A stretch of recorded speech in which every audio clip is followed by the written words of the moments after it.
गुज़िश्ता 2 month से Islamabad press club के बाहर बलूचिस्तान के जो लोग हैं अपनी मिसिंग पर्सन के लिए धरना दिए हुए थे। अपने मुतालबात, अपने जो उनके इश्यूज हैं वो पाकिस्तान की गवर्नमेंट के सामने रख रहे थे, लेकिन उनकी बात उस तरीके से शायद नहीं मानी गई। जैसे ही महरंग बलोच वापस गए हैं तो उसके बाद BLA की तरफ से तकरीबन 3 दिन हो चुके हैं, प्रॉपर रॉकेट मिसाइल जो उनसे है वो अटैक किया जा रहा है पाकिस्तान के बलूचिस्तान के एरिया में। बलोच लिबरेशन आर्मी ने 29 और 30 जनवरी की रात को पाकिस्तान पर रॉकेटों की बारिश कर दी थी और बलोच लिबरेशन आर्मी की तरफ से ये हमला बलोचिस्तान बोलान के इलाके मच और उससे मुतालिका दीगर इलाकों पर किया गया। ये कोऑर्डिनेटेड मल्टीपल अटैक्स थे और पूरी रात वो शहर और तमाम इलाके धमाकों से गूंजते रहे। भाई बलोचों ने भी अपनी जो है सरगर्मियां बढ़ा दी है। डॉक्टर मारंग बलोच के जो जलसा किया था उन्होंने उसमें लाखों की तादाद में बलोच बहनें और भाइयों ने जो है शिरकत की थी और बहुत सारे लोग उसमें आए हुए थे और बहुत सारे बलोच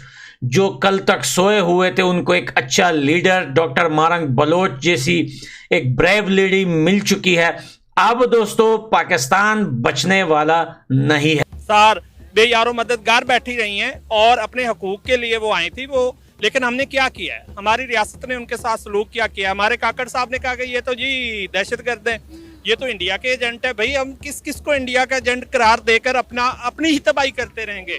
हम शुरू से लगे हुए हैं जी, सब कुछ जो भी कर रहा है, रा कर रहा है, इंडिया कर रहा है, मुसाद कर रहा है, KGB कर रहा है, कोई कुछ नहीं कर।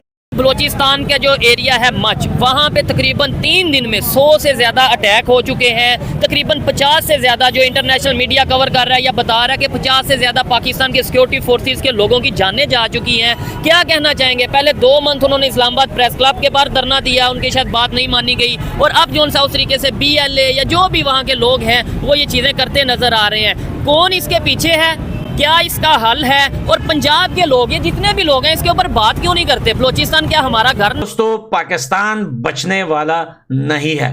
पांचों तरफ से जो है वो गिर चुका है। एक मसले से निकलने की कोशिश करता है तो दूसरे मसले में फंस जाता है। जो न्यूज़ आप लोग YouTube पे सुन रहे हैं, जो न्यूज़ आप लोग Facebook पे सुन रहे हैं, ये झूठ नहीं है दोस्तों, ये सब कुछ एक हकीकत है। हमने आपसे कुछ सालों पहले और बहुत सारे और यूट्यूबर्स और लोगों ने भी ये कहा था कि 2030 में जो है पाकिस्तान का नक्शा जो है वो मैप में नहीं होगा और वो टाइम दोस्तों पिछले कई सालों से स्टार्ट हो चुका है। वो टाइम आने वाला है, अब होगा पड़ोसी देश का कीमा। एक जंग छिड़ गई है पाकिस्तान और बलूचिस्तान के बीच में। पाकिस्तान और बलूचिस्तान के बीच में कोई जंग नहीं है, ये जंग है इंडिया और पाकिस्तान की। सही। इंडिया ने पहले बांग्लादेश को अलग करवाया और वो बलूचिस्तान के पीछे पड़ा हुआ है। बलूचिस्तान में जो कबाइल हैं, ये वहाँ बलूचिस्तान में उन नौजवानों को किसी किस्म की कोई रियायत नहीं है, कोई नौकरी नहीं है, कोई उनको सहूलियत कोई नहीं है। बलूचिस्तान वो सूबा है जहाँ पाकिस्तान की सबसे ज़्यादा मादनियात निकलती है। उनको सुई गैस वहाँ से निकलती है और उनको सुई गैस नहीं मिलती, लिहाजा वो आदमी बागी हो जाता है। रही बात ये अटैक हुआ है, तो अटैक तो रोज़ हो रहे हैं पाकिस्तान में। हमारे नौजवान रोज़ रोज़ाना 4-5 शहीद हो रहे हैं।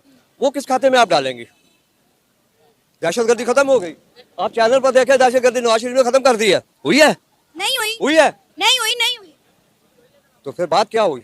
आज भी मैं आपको बता रही हूँ, सिद्दी में आज अटैक हुआ है। जिन लोगों का जिक्र किया है कि उन्होंने कबूल किया है, बहुत बहादुर है वो, उन्होंने कबूल किया है क्योंकि उनको वो सहूलियत नहीं मिल रही। बलूचिस्तान का रकबे के लिहाज से, मादनियात के हिसाब से बहुत बड़ा सूबा है पाकिस्तान का और इंडिया नहीं चाह रहा कि ये बलूचिस्तान जो है ना ईस्ट पाकिस्तान की तरह इकट्ठा रहे। इतनी सी बात। सर इंडिया ऐसा क्यों करेगा? मतलब आप मुझे ये बताएं ना, इंडिया ऐसा क्यों करेगा? इंडिया क्यों करेगा? इंडिया ने आज तक पाकिस्तान को तस्लीम ही नहीं किया। जो बलोच लिबरेशन आर्मी है उनकी कई एक वीडियोस और फुटेजेस वायरल होती रही सोशल मीडिया पर, जो मुबैना तौर पर कहा जाता रहा कि ये उनकी तरफ से हकाल जो एक लिखते हैं उसका वो टैग लगाकर, लोगो लगाकर वो उसको वायरल करते रहे, जिसमें उनका ये भी कहना था कि कई घंटों से उन्होंने इन इलाकों पर कंट्रोल हासिल कर लिया है और उस पर कब्जा कर लिया है और साथ में गलियों में फिरते हुए वो नजर आए, घर घर जाकर वो जाते हुए नजर आए, घरों में भी घुसे और ये सारी फुटेजेस भी चलती रही।